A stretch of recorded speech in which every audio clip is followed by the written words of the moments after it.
what he does, he puts this thing on the ground, and then the rubbish that he accumulates from the day, just sweeps it into that, and then the geezer just picks it up and put it in the bin. I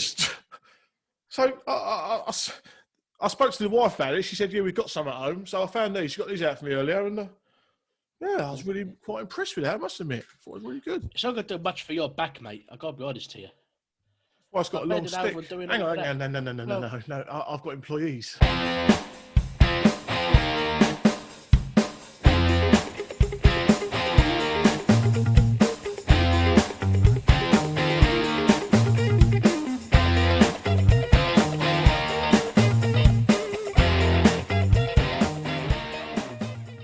Hello, everyone. Welcome to Monday Club. Joined today, special guest, Mr. Darren Staniforth. How are you doing, Darren? I'm good. Thank you very much. Thanks for the invite. It's a pleasure to finally catch up with you all.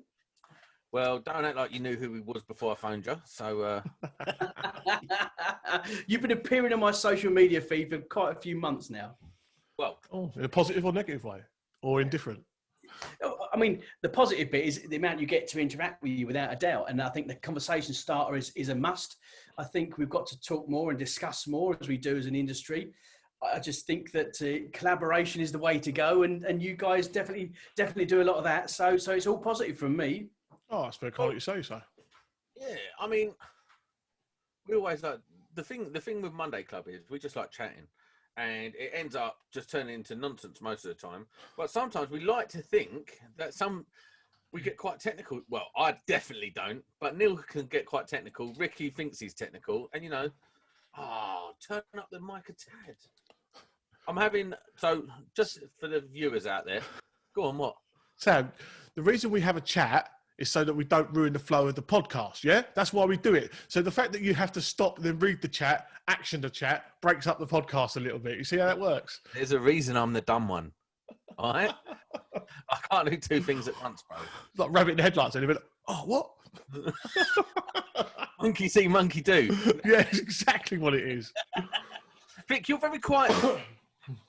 I feel like it's a dry one. I feel like we ain't even started. We're still sorting out Michael volumes here going. I don't know what's going on. I've been missing for a month, and this is what happened. The professionalism is out the window. I'm very upset about it, I gotta say. You want to have a conversation about your hair and what's gone on with it, and the fact that it looks like it's been done by a blind person? Well, do you know what? When we was talking about how Sam don't get technical, I was thinking that's a very technical haircut that hasn't come off very well for you, mate. Bro, man looks like a fat, handsome, fat man. I know. Yeah, one thing's right in that you're fat, but the haircut, Darren, from one fat, handsome man to another, we look good, no? So mine's a product, mate. So I don't know about yours. I was going to take it off for a second then. like a Lego hair. Yes. Just unclip it and clip something back on. So let's try to send my back. Let's try to get to some normality. So in what Monday Club is supposed to be, he's telling us about what's gone on the week before. And Darren, I think you should lead this one. You had quite a big week. Yeah, I mean, this is quite a big year for me, all in all. Yes, it's quite evident that I've got a new job now and a new position. My wife is about to give birth to our third child. I mean, any minute now. Wow. She's in the other room now. Nurse is there. She's over there on one of them bouncing balls, trying to make it all happen. At the moment, bless her. She's doing incredibly well. She's very frustrated at the moment, but she's doing us proud, bless her. So she's here, and I chose to do it all in a year where just a little bit of a pandemic would kick in. That's all. So nothing major. I've got to say, for all the men out there that've got pregnant wives that can hear you when you talk, that is, take that text. We'll script it. We'll put it in the comments. That's what to say when your wife is very close to giving birth, as opposed to me. That my wife went in and got induced, and we was I'm terrible. We was in the hospital, and she couldn't go into bed. Like because she couldn't lay down. She was in pain. Perfect opportunity for a little 3-hour snooze that was for me. So off I went. Must be tiring for you. Yeah, I thought it was silly. Both of us feeling tired, Typical Rick logic every time. It was insane. There you go. So Darren, I want to delve into who you are, where you come from. like many will know you as industry legend Darren Staniforth of the NIC. That was a big part of your history. Now you're moving on, blazing a trail of glory into Scolmore. What's it all about, mate? What's it all about, this transition? Well, first of all, I've been at NIC, EIC, and Alexa for 14 years, and I had an amazing time there. It is a fabulous company to work for. I've met some amazing contractors that are out there as well. I've been very lucky in what I've had to do and how I've been able to do it over the 14 years working with them. So I'm very proud of what I'd done there. The pandemic kicked in, so the stuff that I sort of championed, the engagement stuff with technical contractors across the UK, has just tailed right off. So it gave us the opportunity to have a look at how we do things. Traditionally, NIC, EIC and Alexa used to do things face-to-face, the old-fashioned way. This new stuff that you lot are doing, all using the internet, was totally foreign to us. So we needed to catch up pretty quickly. And we did so to a certain extent, and we started to introduce an awful lot of chats here and there. In fact, there's a chat going on tonight. My colleague who I used to work with, Jake Green, he's live on another social media channel tonight doing his little bit to help the contractors on some form of social media, and good luck to him. But I just felt that after 14 years, I'd perhaps come to a natural end there. And I've worked with the guys over at Scolmore for a number of years, and I know the owner. I'm really lucky to know Gary, the owner. And just through talking to him about how they were affected during COVID, and they saw a massive gap, and it just believed that I could fill that gap. And then through a few more chats with them, looked at moving into training with them and starting up training again. They already do training, but this is looking at taking training and making sure it meets the contractor's needs. So we're looking to try and do that as well. And if anyone that does know me, I'm a firm believer, right from my days when I was a horrible, spotty teenager sat at college, I believe education really is the silver bullet. If we get them educated and train them right, they will go on to install correctly and hopefully continue to do so for the rest of their careers. So for me, education, I don't think we can get enough of it. And Scolmore are going to give me the ability to go out there and do what I do best, which is talking to people about the virtues of doing safe and correct installations. Plus, I get to look at some other methods, and I've got to get my head around this social media sort of thing. They want to do a lot more of this as well.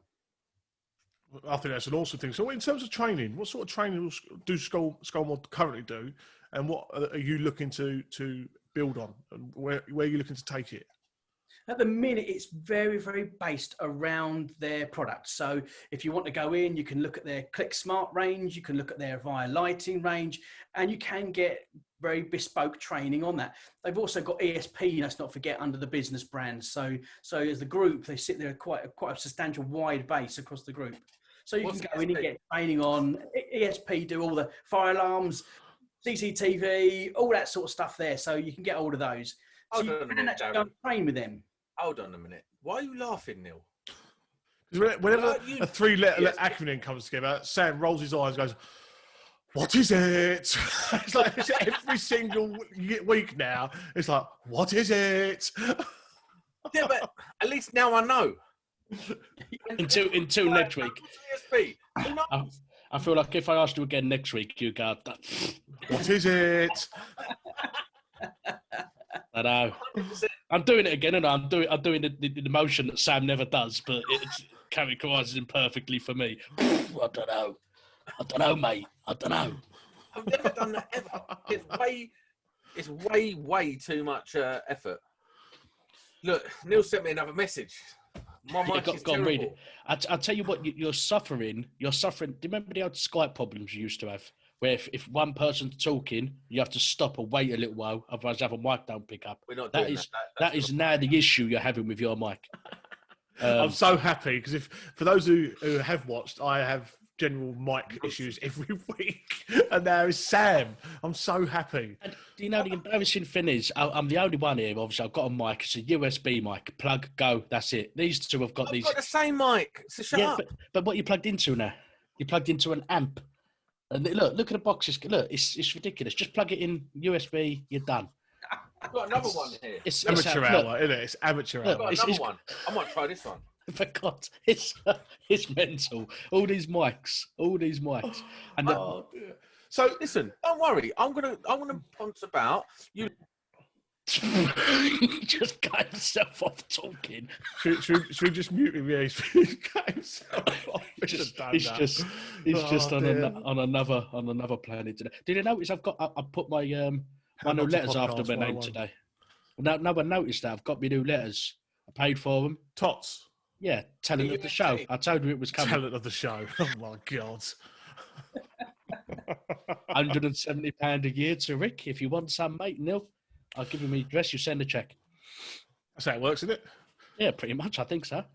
Darren, what is your? I mean, you've had sort of say 14 years with Scheme, now with NIC.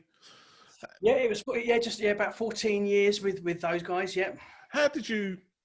Now, I imagine you can maybe speak a little bit more openly. I don't know, but in terms of the ease that people seem to blame the NIC for absolutely everything that's wrong in this industry, it's a pet hate of mine. It really grinds my gears. And to be fair, NAPIC get it as well. Not to a lesser extent, a much lesser extent. But what was your opinion of that? Because it's no secret it goes on. Yeah, it does go on, and when I had my old hat on at the other company, we used to look at it, and we knew they're the biggest scheme provider out there. Around about 80% of the people in the industry are registered with them. So if there's something going to go wrong out there, then 8 out of 10 times it's going to be NIC, IC company associated with the work that isn't quite right or isn't believed to be right. I still used to always go down to the figures, and I think if I can remember the figures off the top of my head, if you look at the amount of actual complaints that are complained about and actually upheld, it equates to something like 0.0013% of all jobs that are out there. And if you're still worried about that 0.0013%, if they are taken by NIC, they will get upheld and they'll get looked at no charge or cost to you. So that's the risk you've got. The problem is when you get someone look at it, another contractor say, "Oh, that's bloody horrible. That is. You need to get something done about it." And the homeowner just doesn't want to get engaged again with the original contractor, and they get away with it. And they shouldn't be getting away with it. You should complain to the scheme provider, and at that point there, the scheme provider should step in, and we did when I was there, and I was involved. My first few years there, I was an operations engineer looking and dealing with complaints, and I've been involved in removing a couple of contractors from the role. I've been involved in paying for people to have things rewired that weren't quite done right. And I've been involved in engaging with those good contractors that have got the logo to put the work right at no cost to the client. I must say, now when I'm looking across all schemes, it is a scheme requirement if you are going to operate Part P. So all the scheme providers have got the same rules. So it's there for everyone to use, but not enough people use it. They just have the hump, go on social media, tell people how bad they were. Just phone the scheme operator up. They will get it put right. A lot of things that I find that happens as well, sorry, Rick, is that where we live in this sort of Instagram world now of people producing their absolute best face always, that it's so easy to lose what can really happen in reality. And just because maybe things look a bit untidy in the distribution board or consumer unit doesn't necessarily mean it's done poorly or badly or dangerously. And a lot of that sort of goes on where we just sort of, where social media is in terms of looks wise and what things look like, we're putting ourselves right up there, and everyone's frightened to maybe show something off that's maybe not crystal clear, you know? Yeah, I mean, we all strive for perfection in no matter what we do. And if you don't quite reach it, unfortunately, what probably, as you guys know better than me, social media will just absolutely kick you down. And there are far too many people, if it's not clipped and it doesn't look like it's clipped in the right dimensions, or it's not 100% level, or there's something slightly wrong, they will just absolutely hound on you. And I think they're a bit too quick to do that. I mean, I think you have to remember, you're not perfect. If you're not prepared to put yourself out there, shut up. And then just Just watch it and enjoy. That's all I'd say is just watch it, enjoy. Social media is meant to be there to either help people out or be fun. And when you start picking on people from a long way away, it's none of them things. So just don't do it. Neil. I've got a that's still terrible. No, it's not. It can't be terrible. There's no way. Just don't speak so close to it. That's all. Is it actually terrible or what? It sounds like you're like in my house next to me. So loud or good or what? That's fine. Rick, move it back a bit. What, is that all right? We're 15 minutes in. We're still sorting out mics. Sounds so excited about tonight. Only on Monday. I bet he's absolutely dying inside. I'm not. Right, listen. Moving on. Moving on. Yeah, I'd like to pose a question to the people that watch. You know, how many people, when you see a picture of someone else's work, how many people look for the good stuff and how many people look for all the bad? Because I think 99% of people look at it and the first thing they do is try and pick fault with it. It's human. It's natural because you want to be the better spark. So you look at something and the first thing you do is try to pick a hole in something. And worse than that, I think people feel a little bit embarrassed if they say something's really good and then someone comments about something. I never see that. Oh yeah, you're right. It's crap. and then they've been put into the guy to put the picture. But as Neil said, it's exactly what I was going to say, to be fair. There is a vast difference between something that's a little bit untidy and a little bit of a mess and something that's dangerous. When it comes to complaining to any CPS scheme, in this case, the NIC, you can't go after someone because they haven't clipped it across a beam. Like, yeah, it's not correct, but realistically... Yeah, I get that. Yeah. There was an Italian woman from London who had a rewire done, and she was living on her own. She said her husband would have sorted these things out and sorted the electrician out. Where the inside of the garage had been painted white, the contractor had clipped direct, just normal grey twin and earth. And she was complaining about the fact that it was grey, not white. And she hadn't paid. The contractor said, I'm not going back round there until she gives me my money. It would have been far easier for me to get in a car, go down there, either put it in some conduit or trunk in myself to close the complaint down.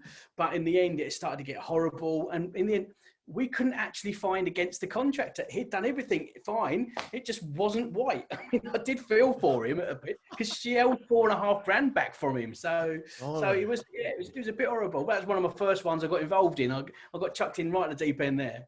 And it's like that, isn't it? What do you do? Go around with a tub of paint, I guess. Yeah. I've got a question, and I think it's important to understand who you are, Darren. So you had this role at NIC where you would be part of getting things put right. So what is your history as a spark or technician? Everything face on mic and it's perfect.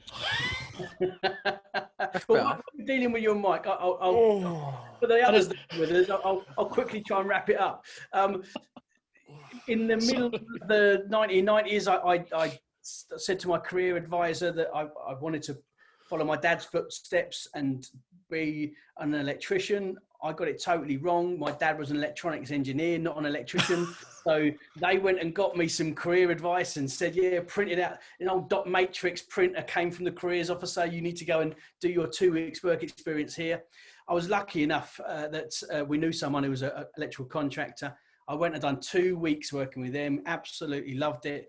And then got a job with a local contracting firm, Harrison Electrical. Now, without a doubt, Malcolm Harrison, the owner back then, lovely guy, took me on, showed me pretty much everything that I needed to know as a grounding as an apprentice. I can say I wasn't the best apprentice that was out there. I was more academic than I was actually hands-on, but the hands-on stuff, it generally worked first time, although it wasn't done the quickest. So I had that bit to me. I had some amazing guys working with me that I could look on. They just finished their time. I had a guy called Andrew Morrow and another guy called Christian Allbone. They're absolutely fantastic guys. They really were, of just showing me how you make the transition from being an apprentice to a Sparks. Because one day you go home and you're an apprentice, you come back and you're meant to be a sparky, and that's quite a big jump. And it was one of the big things, honestly, that scared me as an apprentice. Of what do you do? How do you turn up? How do you take on a job yourself? And Harrisons were brilliant at doing that. And we used to do travel lodges up and down the country. And bedrooms were made in the back of a factory on the Cambridgeshire-Bedfordshire border. We used to go around the country wiring them up and getting them ready for people to turn up and start to use. As well as that, as a contract in schools for a lot of maintenance. So I got to do an awful lot of maintenance, fault finding and stuff like that. And all the other work that generally got rung up and asked to do with a normal contracting to business in between. And that without a doubt gave me a fantastic footing. Just around about the turn of millennium, things slowed down quite a bit. So at that point, Malcolm was brilliant. He allowed me to sit on and do the C course and start the C course. He didn't have to. I was asking for another day off work, but my boss was absolutely superb. He said, all right, you go ahead and do that. So I did. And then coming back in for another 4 days a week, I used to sit in the office sometimes and do some takeoff sheets and stuff like that. He was building a new office at that time. So I started to get stuck in and started to do some bits on that. Not electrical at all for about 2 or 3 months. And then saw another opportunity to move on. They were asking for a technician at the college at that point. So it was a case of more money, more holiday, why not, sort of thing. So I took the decision to go into the academic world and work my way up. And I did that for a bit, not for too long before I went back out into industry as a contract manager for, back then it was a large new housing wiring company for Bedfordshire. Used to do up and down the A1 corridors. And I was a contracts manager, sometimes looking after as many as about 30 people on the books. And you'll go that way, and we'll meet up on Friday, sort of thing. And it was a first fix in a day, second fix in a day, and a box of stuff will meet you on site and stuff like that. So we used to do that. I also used to look after the maintenance side of things as well there. So that was quite exciting in part of what I used to do. What did you find most rewarding in sort of first fixing and second fixing? Although I didn't do an awful lot of it, I've done some of it, but not loads of it. The reason why I found the maintenance side quite good was that interaction with clients. You do a first fix and a second fix, you don't see anyone apart from the plumber, and they normally get in the way. So you don't want to talk to them, do you? It's exactly it's the same thing. I always found fault finding, and it's that same thing with the maintenance. That sort of when something critical goes down, and not everyone may see it as critical, but if someone needs that equipment, to them, it's the most important thing. You're the most important person in their world at that moment. And I always found that quite like a bit of a buzz out of that. I used to find that to try and have someone that was sort of looking towards you to make their stuff work and getting it working. For me, that was my favourite part of the job when I was on the tools. I loved it. Yeah, I had one favourite part of the job for me is microphone going home. Yeah. I had one big job in London where the fault would only be found if he had the central heating on, the dishwasher, and only the dishwasher on a certain cycle. So that's the only way it would actually trip it all out. And so I was there for days trying to sort that one out. I thought it was his central heating. I thought it was other bits and bobs. Testing it revealed nothing. It was only the flex around the back across the central heating pipe, and the central heating pipe had to be on for a certain amount of time, breaking down the resistance of the insulation. Then the heat coming from the back of the dishwasher, only then would it trip the house out. And it was inherently when I wasn't there. So I had one like that. It was crazy. I'd gone to a house and it was typical kitchen RCD kept tripping. So you go in and you obviously unplug everything, resets, perfect. It's something that's plugged in, plug the kettle in, bang, tripped out. Got a faulty kettle, plugged me tested with RCD test, everything worked fine. Brilliant. That was in the morning. In the afternoon, complaint had come in. It's still tripping. Oh. So what's going on? So I got back and then I plugged the kettle in, kettle worked fine.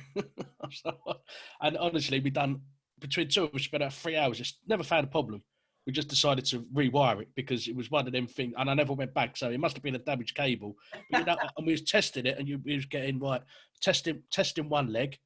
All right, we've got a dead short, and then we'd test something else. We've got low resistance there, and then we'd split it, and then that would be clear, and then the other side would be clear. Keep following it.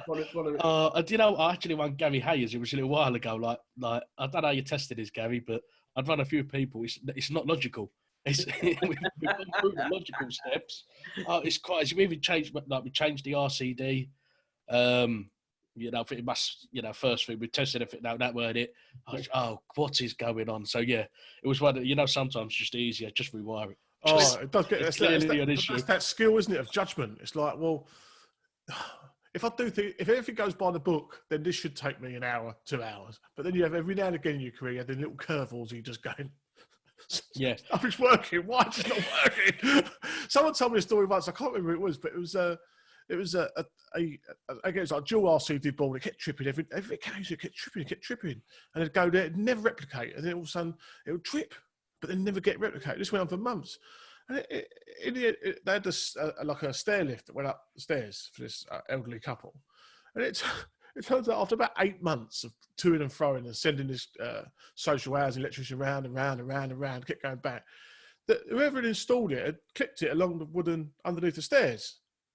So every time I walked up the stairs, it tripped. But it was like a neutral to earth fault. So it wasn't like a bang that someone could trace. It was just a tick. That was it. It was like, it's turned out what it was. But it took 8 months to find or something like that. Something ridiculous like that. When I first started, as an apprentice, the guy said to me, went to a school to find out why the sockets kept tripping. In the science lab it was. And my job for that day was to stand in the middle of the science lab, and the Sparky went to the consuming or the disc board that was around the back and just keep switching the breaker on until I could see where it flashed from.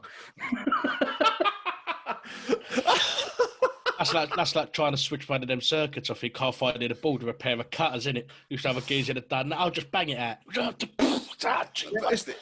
It trips, mate. Yeah, it's the textbook away from reality. And listen, no one should be doing things like that. It shouldn't be happening. But you know what?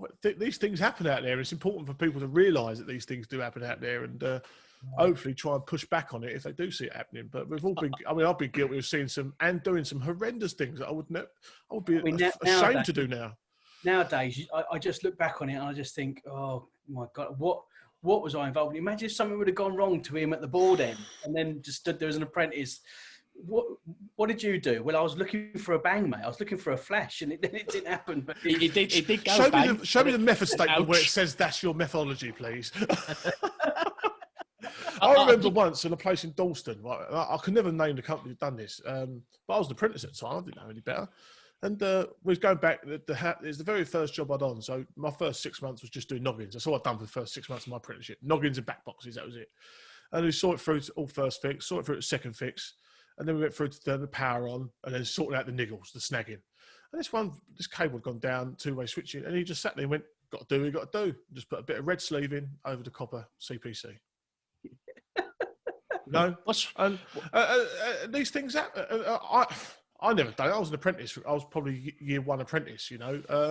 But I just look at that, and there's a lot of people look back at like the golden years and look at the youngsters of today going, oh, they're terrible. But you know what? In all generations, there's been poor tradesmen. In all generations. I'll tell you what, this leads to a nice little segment, actually, because we're going to talk about the worst thing you've ever done as an apprentice. And I think mine will top everyone. So I'll tell you mine first.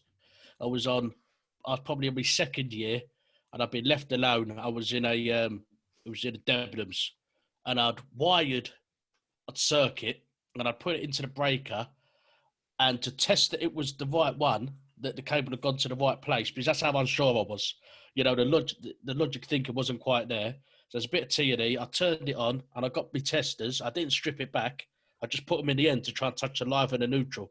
And obviously it just went bang, like lit me up, you know. And there was a guy doing the ceiling fixing. Like, mate, are you all right, mate? And for about 10 minutes, like, no, seriously, mate, you're all right. I couldn't see, like, done my eyes, and my testers were completely gone. But obviously, I shouldn't have been left alone. Quite obviously, my second year, and that's what I'd done, which was obviously a sharp learning curve, should we say? A very sharp. Never do that again, obviously. But you do these things when you're an apprentice. So, can anyone top that? What was the worst thing you've done? I've got a bad one, right? And it was actually a mindset changer for me. So it was on that stage of my apprenticeship where I was coming out and being trusted with stuff to do on your own. And obviously that level of trust gets wider and wider as time goes forward. All right. And I've been tasked to change a main switch or something at a school, and someone else had already started it and naffed it up. So I've been tasked to go back and put it right. And as I got there, what had happened is that the guy had changed the main switch before the wrong main switch, and it was slightly longer. So he'd cut the terminal short. So, the cable short, the incoming cable shorts. I've gone there. I'm talking 20 or 15 millimeters, 10 millimeters difference. I've gone in there with the correct switch, and of course, they don't reach now. And that's now a major job, really, compared to what you're going there for. So what I've done, I used bits of copper and shoved it up in the terminals of the main switch and tried to make it all touch. And the reason I've done it is because there was so much pressure at this company to do job, and get moved on. There was so much pressure that I was worried that I'd be criticised for not knocking these jobs out and having to go back and do this major work. And anyway, thankfully that evening it got spotted, and I was pulled up. I was properly told off.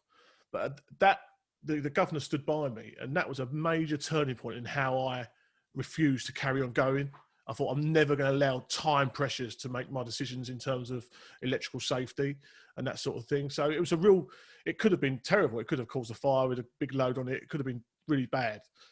Thankfully, it wasn't. And I really learned a lot from that in terms of how my attitude needs to be in terms of electrical safety and time pressures, which does happen a lot. I've got one. I can't and hear. It's not as an apprentice. I can't hear you. Huh? Joking, Really? sorry. Fairland. So I've got one, and it wasn't as an apprentice. Talking about Last safety. Yeah, probably.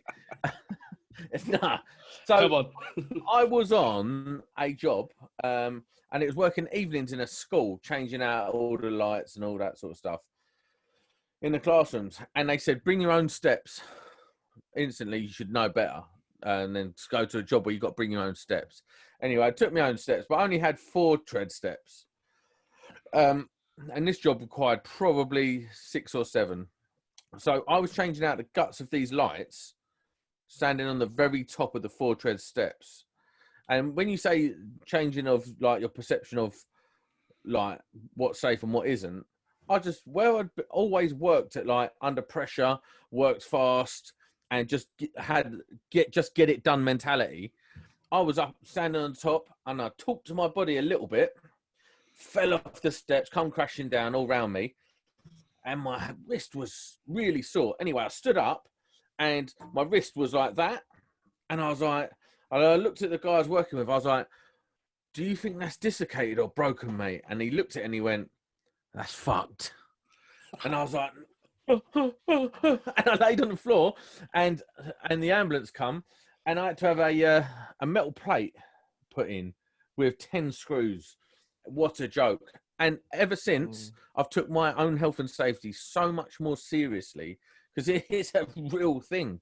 And like you say, with that mentality of, just get it done. That get it done mentality is so prevalent in the industry. It's toxic, isn't it? It's toxic. So if there are any learners watching, any youngsters, try and learn from our mistakes. Don't make them same mistakes.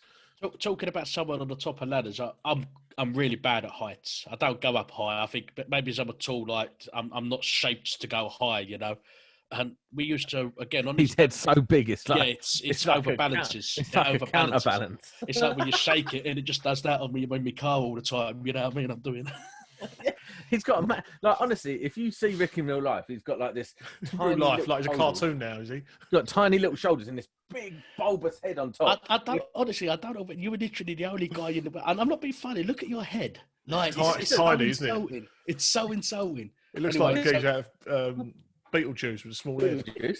Well, it's not, because I've got a big head. Can't find a hat. Let me tell you. So what do you want to know? So this guy's on this top of his 12 treads. So he's high up and he's standing right at the top. I remember saying to him again, I was an apprentice, and I was like, mate, I don't know how you do it. Why are you standing under that eye? And he went, it's only really bad, mate, when you step off and you're on the one side of it, you forget which way you're facing. He said before we stepped off, and the one way round says, missed the steps and just gone straight down. Yes, it's bad when I do that. I was like, mate, it's loon. I won't go on the top of me 5 treads. I've got 2 treads left. Luckily, I'm quite tall, so I don't need my ladders that much, but on the steps. But yeah, Rick, you're not quite tall. You're 5'7".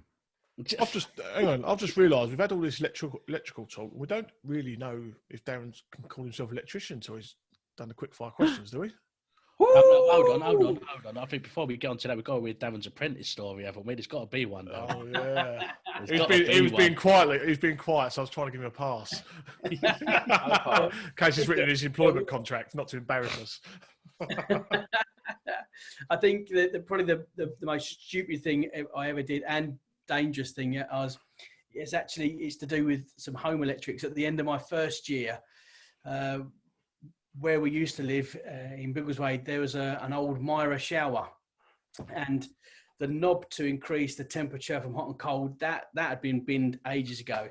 And I stupidly said, look, just ram a pair of pliers in there and you can adjust the temperature by that, which worked all right until it wore down a little bit. And then in the end, like I said, towards the end of my first year, I said to my mum, look, just don't worry about it. I'll have a shower. And what I'll do is, I was the only one in the house that had to have it, the only girly one that had to have it turned down. My stepdad and mum, they were fine with it, whatever temperature it was. So I used to take these pliers that were my stepdad's pliers with nothing on the handles at all, standing in cold water, and undo it and actually put it inside the Myra shower to turn the temperature down. And I did get a belt one day, sat in there, not a stick on me, surrounded water coming down. I just obviously just a slip and got a belt one day.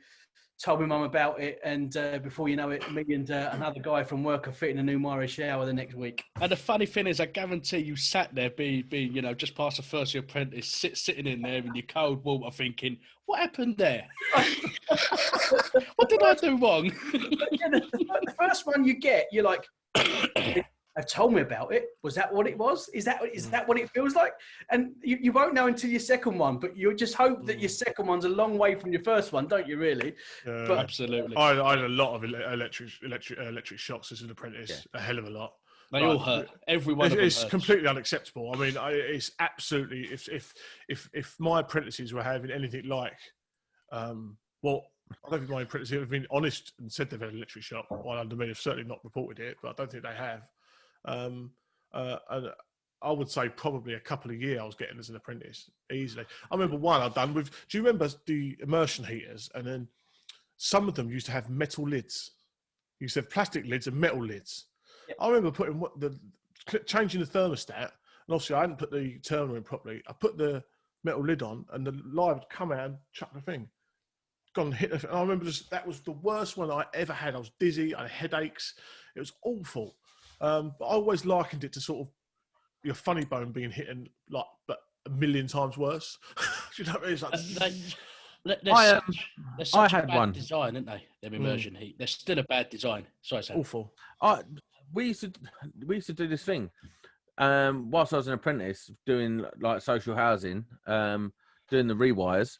Obviously, it was like cowboy. It was the Wild West, man.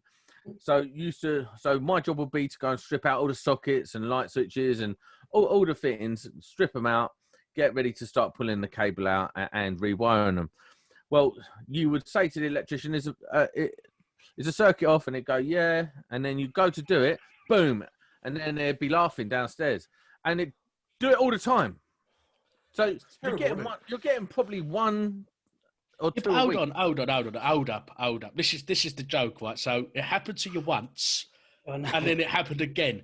Like why didn't you just buy a Volt pen at least just to go liars? Because sometimes you put your Volt pen on, and then it would turn it back on. After. I've always maintained, obviously in that case it's a bit different, but if you get an electric shock, it's only ever your own fault. It's only your fault. It's your fault 100% of the time because you've not done something you should have done. Apart from if someone turns it back on. Well, it should have been locked off. Yeah, you should have the keys. That's the whole point of the It's meant to be taking the board off. Yeah. Not meant to be on. So it's not my fault, Rick. It's not my fault. I feel like in that situation, it wouldn't matter. But even if you locked it off, like you could take the board off, it would have connected it to the towels or something. You know. What I will tell you is that almost any health and safety investigation into that would almost have it down as the person who was working's fault. I don't see any other way it would come out, because there's permit procedures, safe isolation, lock-off kits, keep the key. You didn't have any of that. Short of someone maliciously breaking the lock off and resetting it while you're working on it, then it's going to be your fault. Which is a hammer to the head, as far as I'm concerned. Apprentice or not, someone that is a hammer to the head situation, and that is exact. If someone breaks a lock off to turn something onto electrocute, that's another level. Probably the last thing you're ever going to do. Probably the last thing you're ever going to do. Right, my favourite segment: quick fire questions. And Darren, have you seen the quick fire questions? Do you know what to expect? I assume there's lots of questions, and you give them to me quickly. No. There's one question. It comes very slow. No, so there is so funny if it's true. Can I finish my little thing? No. There is a right and wrong answer, and you will be judged on your wrong answers. Oh no, I've got to interrupt again because there's a right and wrong answer, but every time we've ever done this, the question changes. Yeah. So we never know what's right or wrong anymore. No, we just make it up as we go along. And we all really know, if we're honest, we all really know what the right answer is. It's not a Makita fucking multi-car, that's for sure. With an Allen key. That is incorrect. That is incorrect. Right. Anyway, shut up. Here we go.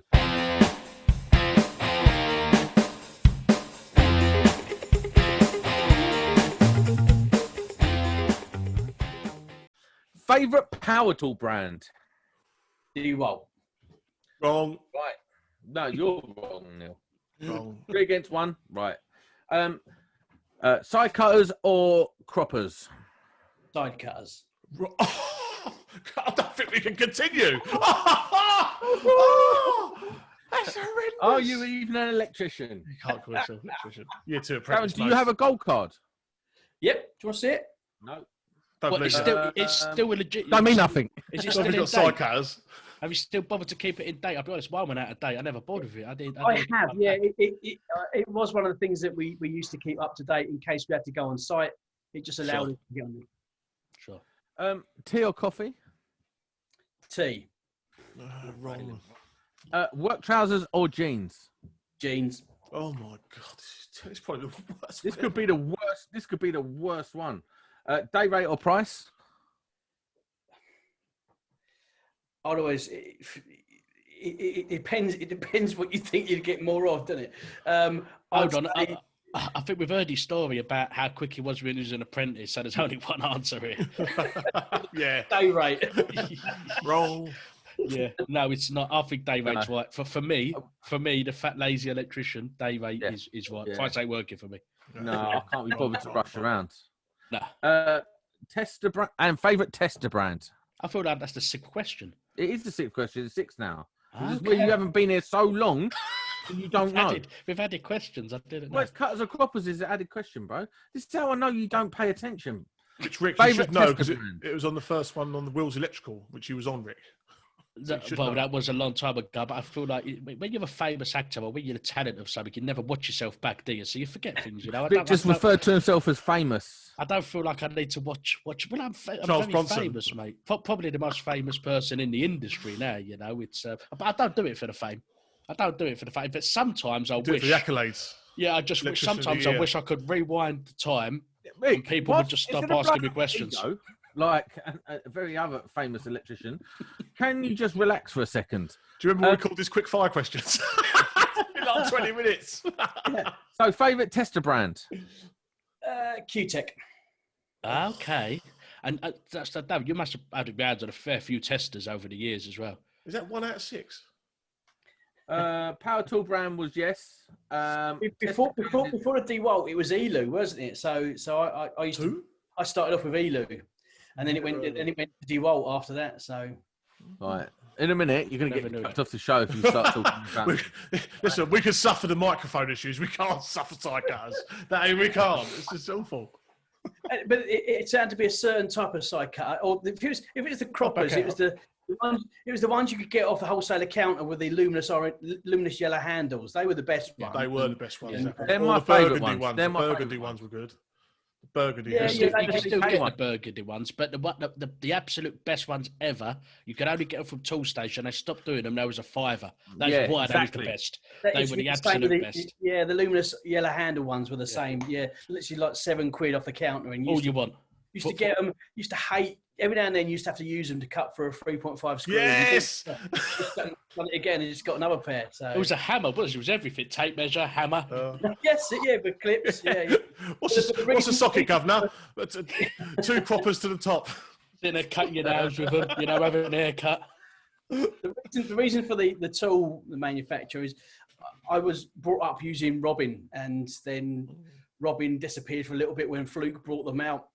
They then came back under the new brand of QTech, and I just got used to it and got faith in it and got faith in the results that it replied. So that's why the Mega is a fantastic bit of kit. But personally, what I've got in the back of the motor is the QTech. Yeah, I think you've hit the nail on the head. I love a Mega, but I've got to be honest, QTech. If you want an accessory for testers, QTech are so far above. Like I've got the Lightmate kit, for the bayonet fittings, plug testers in. I don't think any other brand does that I've seen. I've got some extendable probes the other day. So I've got a Fluke that the company provides. And it's just, the RCBO is so deep now. If you're doing an RCD testing, you can't get your probes in. So they've got these long probes. QTech are the only brand that do them up to 230 volt. The Fluke ones were only for extra low voltage, apparently. So, for the accessories, they're good. And yeah, the testers, I feel like was always the budget option for a lot of people. But actually now they've really got up. Crocodile clips as well to go between conductors to do installation. Got them as well. Yeah. QTech do them as well. I know the other brands do them, but I don't think it was as readily available, Darren. For what I've seen, because I've been looking recently. The internet. You can get anything off the internet. Okay, readily available. Listen, the internet. Go on the internet now and type in any other brand to do that Lightmate kit. Find any other brand. Or while you're there, look for a good, decent mic. And a hairdresser. Bro, there's no way you can be discussing hairdressing. Yeah, you're pushing it, Rick. Like, what do you mean? Ray Charles done yours. Look. Oh my Look god. at the state of it. It's like chessboard. Listen. What do you mean? How can you look at the state? If anything, you're criticising the shape of my head because there's no fucking hair left. Hey, but it's patchy. It's patchy. It's like you've got alopecia. Yeah, well, I have. I've got a skin condition, you dick. That's why I have to shave my head off. I've got like fucking. Literally. I look like. Pleased. I'll tell you what my head looks like. Have you ever seen Monsters Inc? You ever seen that film Monsters Inc? No, because I'm 38. Yeah, what, you're not got kids? Yeah, but they watch that. You've never seen Monsters Inc. You've not lived. I don't know what it is. I can't even remember what I was meant to be searching now. You're searching for a Lightmate kit and for my skin condition. Set of clippers. Yeah. Corona AIDS. So let's try and get this back on track somewhat. Darren, so in terms of Sealy do one. Who? Sealy. Who? Sealy and Ethos 2160 Quick Fit. What is it? Right, Quick Fit. What is it? Link it. Let's have a look here. No one outside of you two knows what you're talking about. I'm just confident that it's completely not what I'm talking about. It's 100% what you're talking about. Okay, show me. CEF, I'll put it in here right now so everyone can see. Paste. Boom. Click on that right now. Okay. Then slap yourself. It's exactly what you're talking about. Neil, I think you had a question. I'm not sure what it was, mate. Yeah. I think you had one. What I was going to say is, in terms of where you're going with Scolmore, in terms of specifically, Sam is right, Rick. In terms of where you want to go technically, because what is your actual title? It's quite a mouthy one, isn't it? Yeah, I'm head of technical engagement. So that means for me, effectively, I've got to look at how we do touch with contractors or with wholesalers or with anyone really realistically who wants to use any of our brands or any of the products. how that interaction happens. So for me at the moment, it's starting to affect what they put out across social media and tweak it more towards a technical bias. So you're going to see things come up. So I'm going to start to create a lot of debate. And this is where, again, doing stuff like this. We like debate. So I'll start to say, all right, you get a lighting circuit to wire. Do you feed the light or do you feed the switch first? And just put it out there and see what people to say. We've been looking at things. Do you do ring radial? We've been looking at other things, and there'll be more and more of this coming on and down the line. And it helps us get that information back. So do we need to make larger terminals in baton holders, pendants and downlights and stuff? Do we need to make larger holes when it comes to terminals on the back of sockets, switches, anything like that really? Do we need to look to help you guys out? So that's the first thing. I'm also going to be looking at carrying out some contractor engagement events. So that's getting people like you and like-minded contractors into rooms with our products and say, which one of these do you fit? Why don't you fit the other stuff? Is there a reason you don't fit this? And then try and come back with a product that would be better for you to fit if you were to fit it. Plus, also, I'm given the opportunity to go out there and just help inform, educate, and try and give people the tools to make it easier out there. I know, you guys know, it isn't easy out there. So anything you can do to make it easier is what I'm hopefully going to do. And also, Darren, you say you're looking for a debate. Are you also looking to masturbate as well? It depends how big it is, isn't it? What? Where did that? What? I've been waiting here the whole time for a masturbate joke. a mass debate. I feel like you've waited 18 months for that. But I'm gonna steer it because that was terrible. That wasn't even a funny joke. That was worse than a dad joke. Since you asked the question, do you feed first? Do you 3-plate or 2-plate it? Let's go round table. Let's get this sorted right Hang on. No. You've got to stop. We've had this discussion before.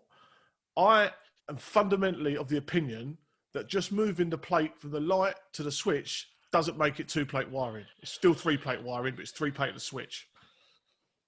You never had that discussion ever. Well, Rick and I have definitely had that discussion. And don't make it more. Listen, this is what Neil always does. He comes out with some Neil logic and then goes, "This is actually correct, and this is what we're gonna. This is the technology we're gonna use from here on out."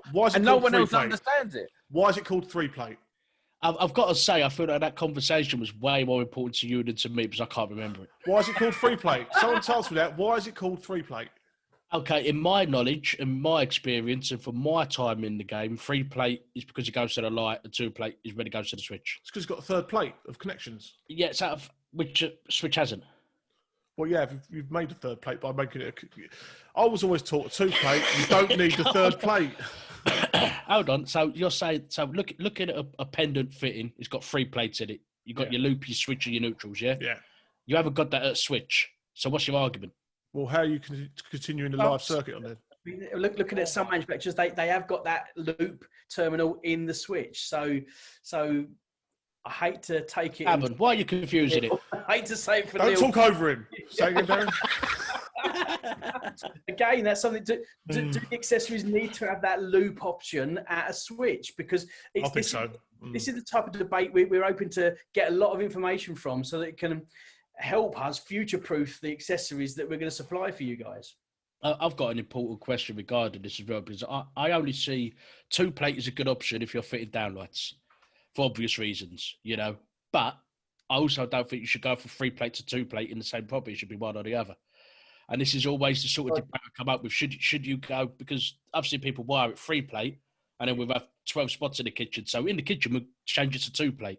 Yeah, a lot of logic in that, yeah. Yeah, but it for me, I feel like... You want to add a smoke detector.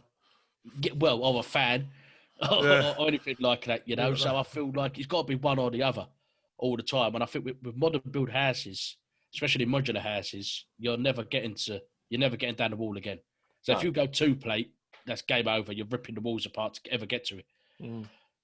Do we need both? Do you need a neutral at the switches now? Is that the actual answer? Because with the way devices are coming along now and the different technology, do you need to be sticking neutral at the switches every time? I think if you're looking at future-proofing someone's installation, you probably would, because the switches that are coming across now that require a neutral to work, either for RF or to be able to send some sort of signal via Wi-Fi or something like that, I think they're going to need that neutral at the switch. But again, this is all the stuff that part of my new job is going to be finding out. So just to find out what you guys need to be able to do your job, and we're hopefully, as a manufacturer, we're going to listen and we're going to start to produce stuff that you guys can fit and forget, because that's what you want, don't you? I feel you've got an opportunity to make the rest of your 12 months really easy, mate. Just rattle them off there. We'll get it done. I've got a list. Wait, the next one, yeah. That's it. That's my 12 months on. Lovely. Thank you very much. So what do you do? So I would do this again. So in terms of Rick's credit, I would always 3-plate, and I'd 3-plate the lights. That's just how I was taught. That's in me. That's what I would do. I was always taught. I'm not even sure. It might have been an old regulation in the 16th that neutrals weren't permitted at switches. That's so what do you do when you come to? A myth. What do you do with downlights then? I just use a junction box. Yeah. So one junction box and then spiral out to all the different. You're only talking about one extra connector block, aren't you? It's not like.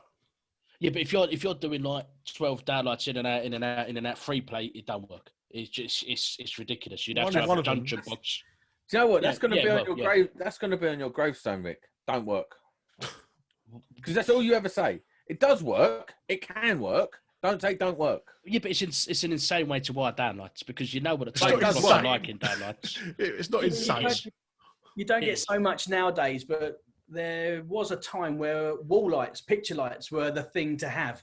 And trying to do 3-plate at the back of one of them is just a nightmare. You're never going to hide it. And again, this is where now we've moved away from wall lights. It tends to be downlighters. And if anyone's going to do away with them, which is what all the new glossy mags will provide you with, they're all standard lamps that go around the room via a 3-amp or 5-amp plug via a switch. So it's sort of going round, because that's what we used to have in the 30s and 40s. So it's strange, really. What would you do, Sam? Yeah. Huh? What would you do? I actually I like feeding the switch. I just do. After your bad ladder experience.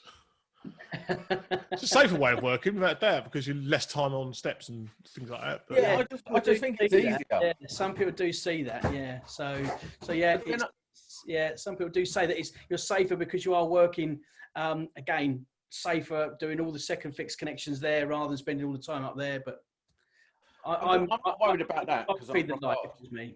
Yeah. I know, from my point of view, in the social housing I'm doing at the moment, I would hate everything to be at the switch, because it makes sticking a smoke alarm in harder, or sticking a fan in, anything like that is now a lot harder, isn't it? Sure. Yeah, well, I had to do one in my house. I wanted to put with the break sort of things that have happened lately with the white goods. I've got a utility room separate from my kitchen. So between my utility room and my downstairs smoke detector is 2 doors. So I wanted to have a detector in my utility room just for peace of mind, really. Yeah. And I took the light down. There's no permanent live. So, oh my God. And now no smoke alarm. I definitely did not put it on the wall above the switch. A bit of trunking.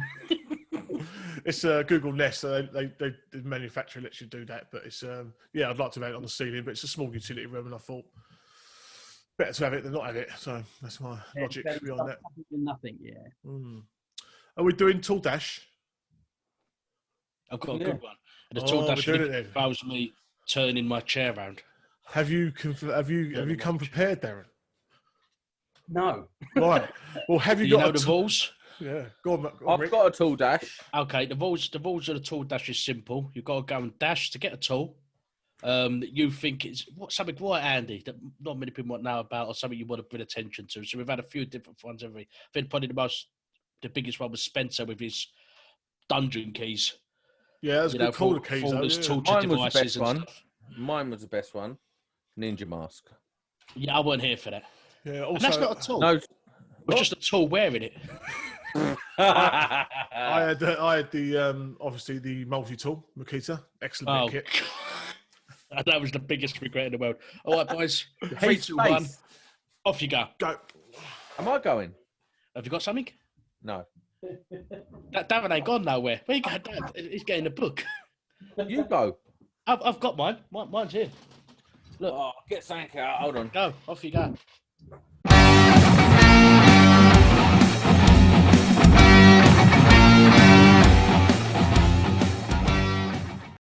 Off you go.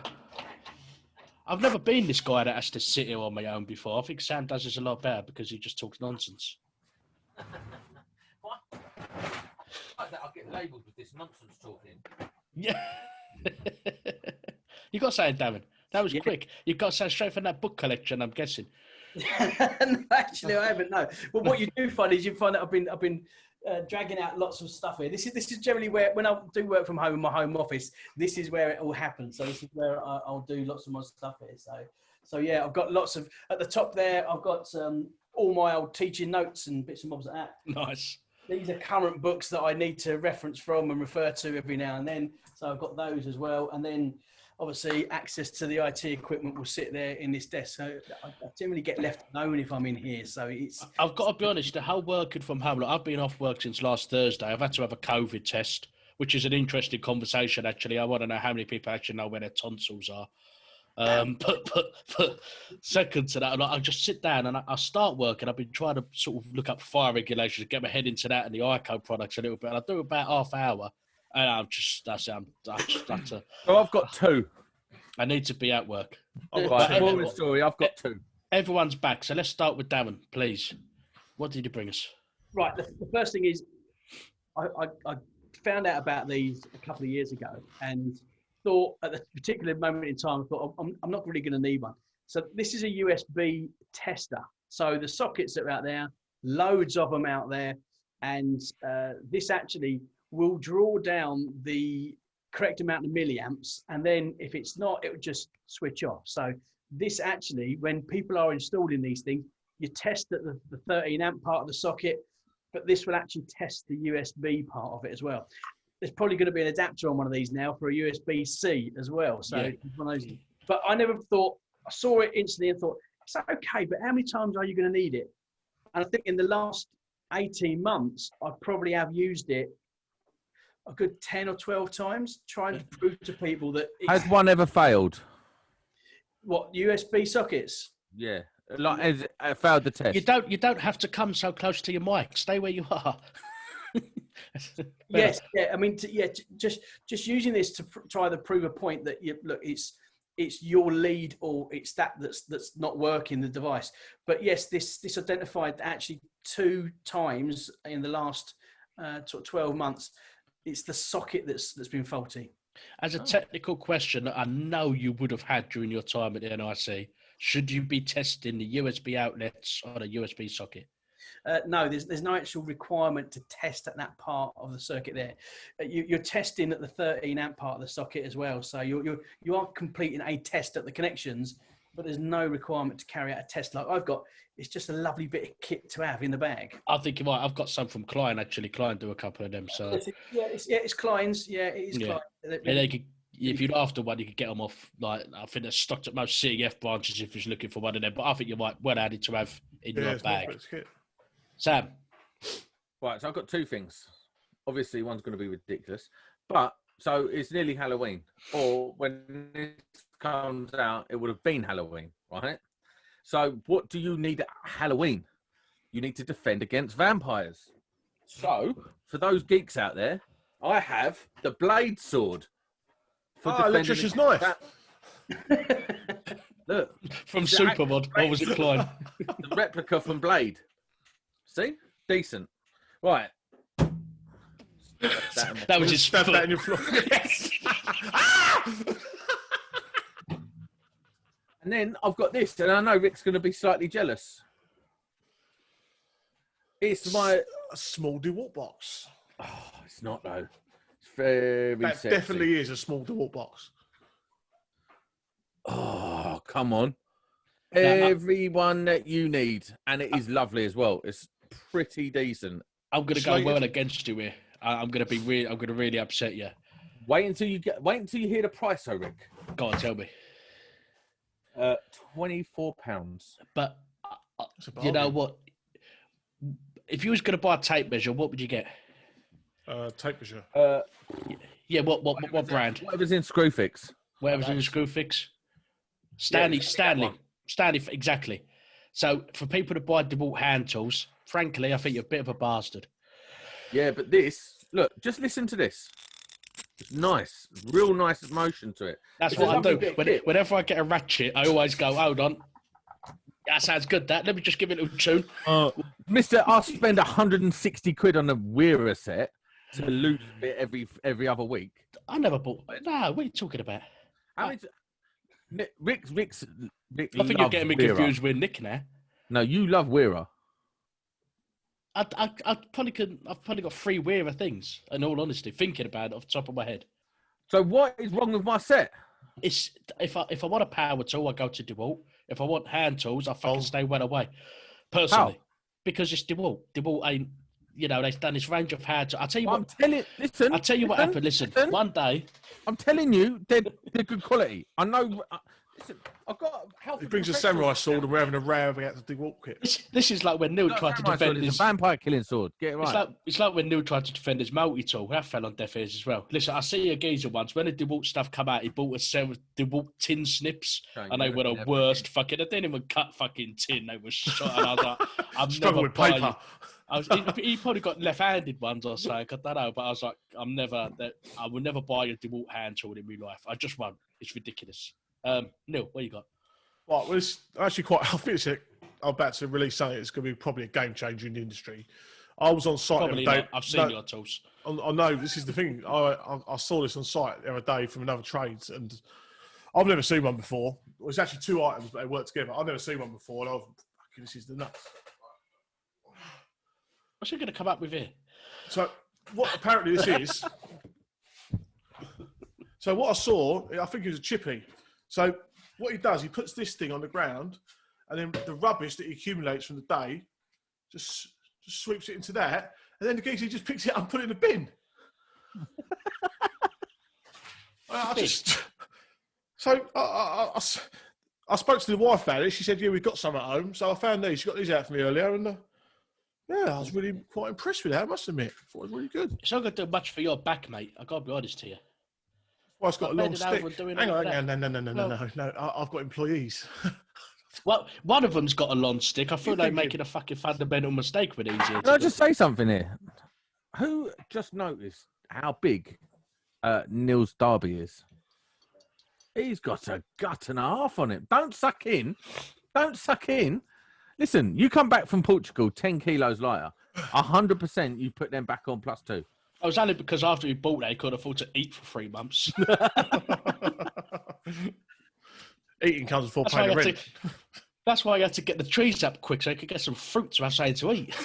That was survival. It weren't one. Oh, but I can also that bit of kit there. I think it's called dustpan and brush. Yeah, recommend it to anyone. I think it's expensive, mate. Game changer. I think it's expensive. I don't even know where it'd fit in my van. I've never seen any electrical contractor have one of them on their van. Never. My wife stuck one in my van. I didn't know what it was. It came out. It looks like witchcraft to me. It's not something I want to get involved in. Right, moving on. It's a sensibility. You ever seen one of these? How boring is that? Oh, that's light lamppost keys. Wow. Lamppost keys. And I always call these CK, but it's actually made by Nipex. But look. Until you try and get into a lamppost and don't have the key, you don't know how valuable they are. Mate, these were about 20 quid. And they Can are I just perfect. say something? Can you wake me up after this segment? Because that is the most boring tool ever presented. Oh, until you've tried to get to a lamppost and then you're sitting there with your long nose pliers, pulling your hair out. Brilliant keys. Yeah, it's exactly. You don't know you need them until you bloody need them, do you? And then you sit there, and obviously Sam's that sort of guy that when you go to these little plastic. Sam would drill it out. These little plastic triangles, some dickhead's been in there with a pair of pliers and it started as a triangle, now it's a fucking square, half a circle, you can't get nothing in there.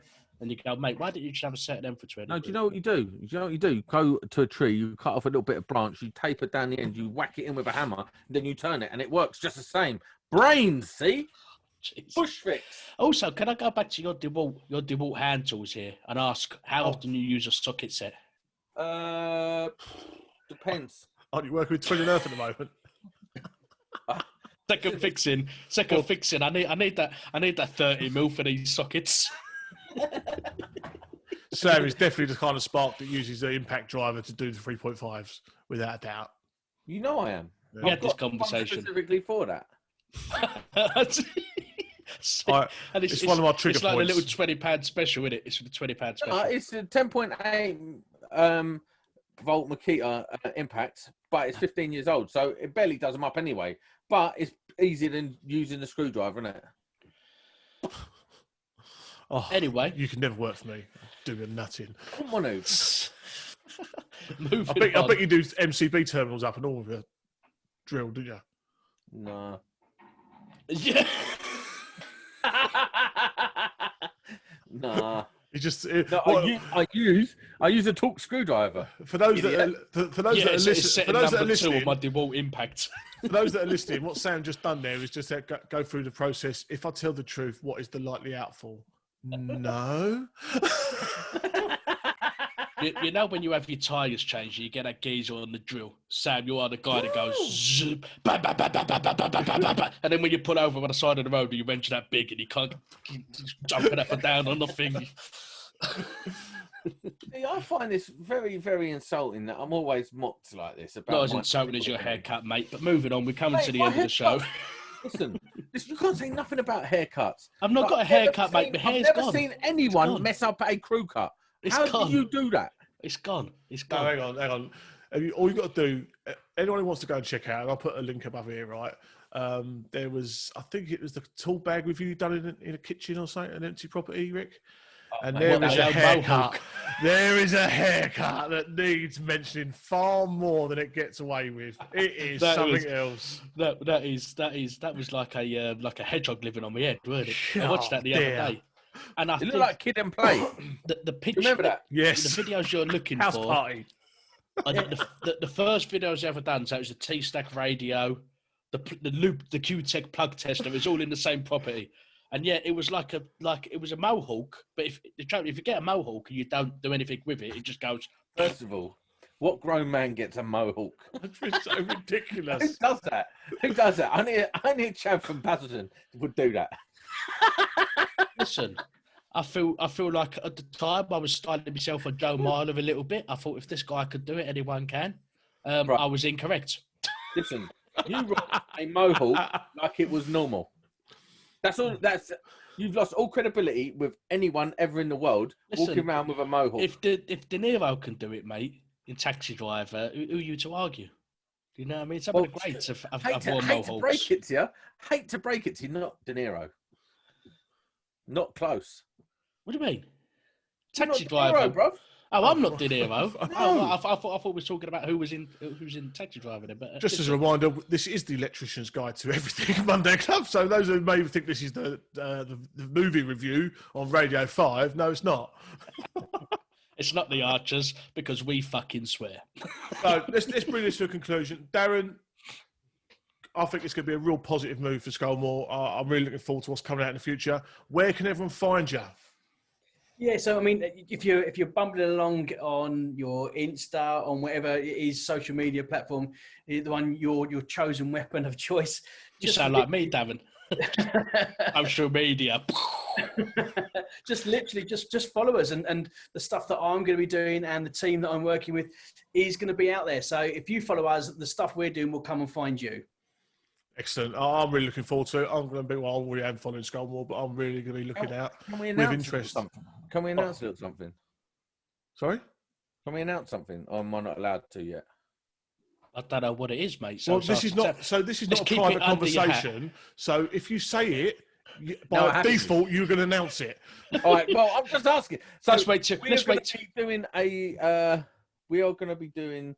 I feel like you've gone the wrong direction here. We never had the conversation. You've gone, can I announce it? We've gone, it ain't a private conversation, we don't know. And you've gone, I know, I'll announce it. Perhaps don't announce it. Perhaps, no, I've got it now. I've got it. Yeah, but we don't know what you're going to say. Don't worry about it. So just in case, with Scolmore. How not to do a podcast. On some projects in the future. So I thought I'd let you know. Was that it? What a load of shit. Christ. Was that a big announcement? We know you're going to tell us what projects they are. No, can't tell you. Wow, fucking hell. That's a conversation for after the record button's been It's like watching an off. episode of fucking EastEnders here. Someone's got a knife to someone's throat, but we don't know if they're going to die. I guarantee that sword's in your foot. Gents. No, as we've always Pleasure. said, there's no better time to learn to be electrician or to get the content that's out there. It's phenomenal, and I feel like we've got a real power player that's going to spread their wings and give us some good stuff to watch and enjoy. So, cheers, Darren. Cheers, everyone. Thanks Thank you very much, guys. Thank you. Have a great night. Take care.